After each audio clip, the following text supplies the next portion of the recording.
Hello everyone, today we will discuss MCQs of the poem The Last Bargain and the poet is Rabindranath Tagore. Important MCQs जो भी हैं वो सारे इस poem में discuss किए गए हैं। पोएम के नाम से ही है जैसे पता लगता है बार्गेनिंग का मतलब क्या होता है। बार्गेन बार्गेन का मतलब कोई भी सौदा करना, किसी के साथ कोई काम का, भाई इतने पैसे में ये काम कर दूंगा, इस टाइप की जो चीज होती है उसे हम बार्गेन कहते हैं। सौदा कर लेना किसी चीज का। द लास्ट बार्गेन, आखिरी सौदा, किसकी पोएम है? रविंद्रनाथ टैगोर, इन्होंने ये पोएम लिखी है। इंटरेस्टिंग पोएम है। First question is what do you mean by the word note. इस पोएम में एक वर्ड आया है नोट। नोट का मतलब क्या होता है? Nothing, not, naughty, none of the above. तो इसका मतलब होता है नथिंग। नोट का मतलब पोएम में जो नोट आया है इसका वर्ड मीनिंग क्या है? नथिंग, मतलब कुछ नहीं। Second is walking on the stone paved road the poet wanted to. अब इस पोएम में क्या है, एक स्पीकर है। स्पीकर क्या चाहता है कि भाई मुझे कोई काम पे रख ले। तो कौन कौन आदमी उसको मिलता है और वो जो है क्या क्या सोचता है, इस पोएम में बताया गया है और किसके पास आखिर में वो काम करता है। तो जब वो स्टोन पे रोड पे चल रहा है, पोएट क्या चाहता है? गो टू कोलकाता, कोलकाता जाना चाहता है। Be hired by someone, hire इट होगा। अवॉइड गोइंग टू स्कूल, वो चाहता है मुझे कोई काम पर रख ले। Be hired by someone, hire होता है किसी को नौकरी पे टेम्परेरी के लिए रख लेना, पैसों के बदले में काम पे रख लेना। तो बी हायर्ड, पोएट चाहता है मुझे कोई हायर कर ले। Next question, who wanted to hire the poet with power. अब शक्ति के बल पे, ताकत के बल पे, पावर का मतलब ताकत, ताकत के बल पे पोएट को कौन हायर करना चाहता है? Old man. अब ओल्ड मैन में तो वैसे ही ताकत नहीं होती। The fair made, the king his friend, जैसे नाम से ही पता लग रहा है जो राजा था वो कवि को चाहता था भी मेरे पास बहुत पावर, मैं अपनी पावर के बल पे तेरे से काम करवाऊंगा। तो कौन चाहता था पावर से पोएट को हायर करना? King. Next, blank in hand the king came in his chariot. अब चैरियट होता है, देखो ये जो दिखा रखा है तांगा, जो मतलब घोड़े के द्वारा चलाया जाता है और राजा इसी में आते थे। पहले रथ होते थे, रथ को चैरियट कहते हैं। तो उसके खालिस्तान, यहाँ पे कौन सा वर्ड आएगा? क्या था उसके हाथ में, राजा के हाथ में, जब वो अपने तांगे पे आया? पावर थी, स्वॉर्ड था, गोल्ड था, वेल्थ था। अब कॉमन है, पहले तलवार से ही लड़ते थे, तो राजा के हाथ में क्या थी? तलवार, स्वॉर्ड थी। Next, in the poem the last bargain the king sword in hand suggest.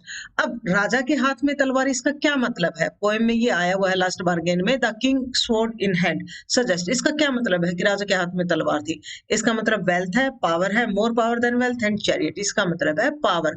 भाई तलवार जिसके हाथ में, ताकत उसकी, तो इसका मतलब क्या था कि उसके पास पावर थी।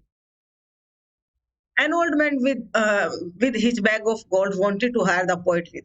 एक बूढ़ा आदमी था, वो उसके पास सोने के सिक्के थे। वो क्या चाहता? पोइट को किस चीज से हायर करना चाहता? His money, his power, applied request, wisdom. क्योंकि पैसे थे तो वो पैसे के बल पे उसे हायर करेगा, भी मेरे पास पैसे और मैं तुझे काम पे रखता हूँ। Next is for the poet the old man's gold coin were. लेकिन कवि के लिए जो बूढ़े आदमी के पैसे थे, जो बूढ़े आदमी के सिक्के थे, वो क्या थे? Very valuable, very bright, valueless, dare to obtain. उसके लिए ये वैल्यूलेस थे। बेटा अभी तक अगर पोएम आप वीडियो देख रहे हो तो प्लीज वीडियो को लाइक कर दो ताकि और बच्चों के पास भी चली जाए। लाइक भी कम आते हैं और कमेंट करके भी बताया करो कि आपको वीडियो कैसी लग रही है। तो सिक्के कैसे थे पोएट के लिए? उसके सिक्के क्या थे? वैल्यूलेस, उनकी कोई कीमत नहीं थी सिक्कों की। In the evening the garden has were. अब हैज ये होता है, देखो जैसे ऐसे बगीचे में देखोगे ना, इसको हैज कहते हैं। छोटी छोटी झाड़ियां से की एक दीवार से बना दी जाती है। तो जब शाम को वो एक गार्डन के पास से गुजर रहा था, हैज में क्या थे? फुल ऑफ थॉर्न्स, कांटे थे, full of flowers, full of fruits scattered all around. ये फुल ऑफ फ्लावर्स थे। पोएम के अकॉर्डिंग हैज पे खूब फूल आए हुए थे, फूलों की हैज बनी हुई थी। Next question, a fair maid wanted to hire the poet with her. अब पहले कौन आया था इसको हायर करने के लिए? किंग आया। फिर कौन आया था? एन ओल्ड मैन आया था।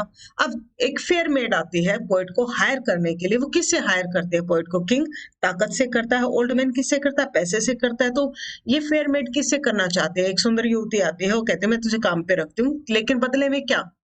Beauty, gate, ornament, smile. वो स्माइल, स्माइल से कहते हैं, मुस्कुरा के कहते हैं। तो अपने स्माइल दिखा के वो उसको हायर करना चाहती है। Next question, the child's play made the poet. अगले इसमें चार ही आदमी हायर करते हैं इसको। थर्ड पे कौन आ गई? मेड। और फोर्थ कौन आ गया? चाइल्ड। अब चाइल्ड का जो खेल रहा था वहां पे बच्चा, वो पोइट को क्या करता है? वेरी एंग्री, गुस्से दिला देता है। वेरी सैड, दुखी कर देता है। स्लेव, ए फ्री मैन। वो पोइट को एक बिल्कुल आजाद व्यक्ति बना देता है। A child playing with shells on the beach said he would higher the poet. अब जो बच्चा खेल रहा है, चौथे नंबर पे कौन आता है? चाइल्ड आता है। तो वो हायर करता है पोएट को। किस चीज से हायर करेगा वो? और किसके साथ खेला? शेल। अब देखो शेल ये होते हैं, जैसे सीप होती है, ये शंख से होते हैं, समुद्र से निकलते हैं, तो इनको शेल कहते हैं। वो इनके साथ खेल रहा था, इनको इकट्ठा कर रहा था, मिट्टी का घर बना रहा था। तो वो कहता पोएट को कि भाई मैं हायर कर लेता तुम्हें। किसके साथ? बदले में क्या देगा? शेल देगा। His smile nothing all this. वो नथिंग कहते मेरे पास है तो कुछ भी नहीं, लेकिन मैं हायर कर लूंगा आपको। उसके पास जैसे स्टार्टिंग में फर्स्ट क्वेश्चन आया था नोट, नोट किसके लिए था? नथिंग। तो कहते मेरे पास कुछ नहीं, बट मैं आपको कुछ नहीं के साथ हायर करूंगा। Next question, the fair maid could not hire the poet because her smile.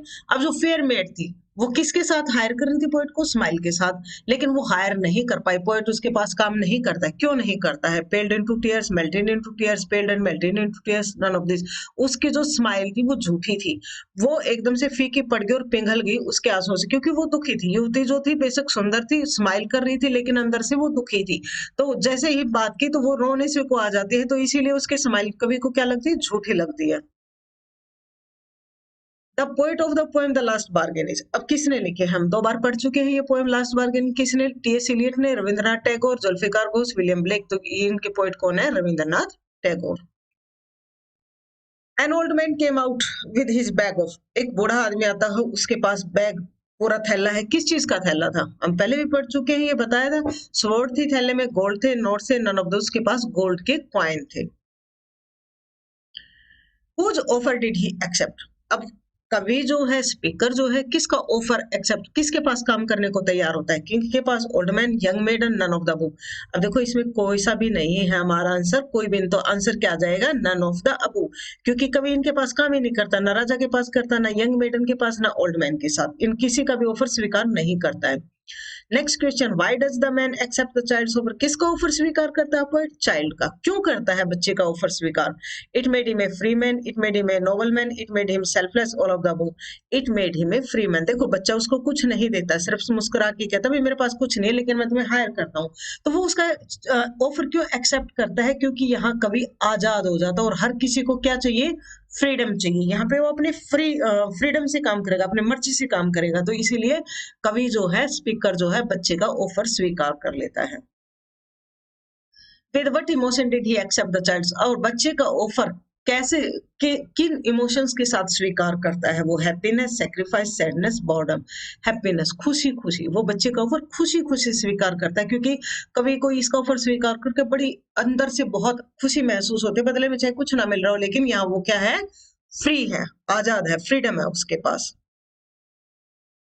अच्छी लगी हो वीडियो तो प्लीज प्लीज वीडियो को लाइक जरूर करना, कमेंट करके जरूर बताना आपको वीडियो कैसे लगे। अपने दोस्तों के साथ शेयर करना। चैनल पर नए हो तो प्लीज चैनल को सब्सक्राइब करना। वीडियो देखने के लिए धन्यवाद।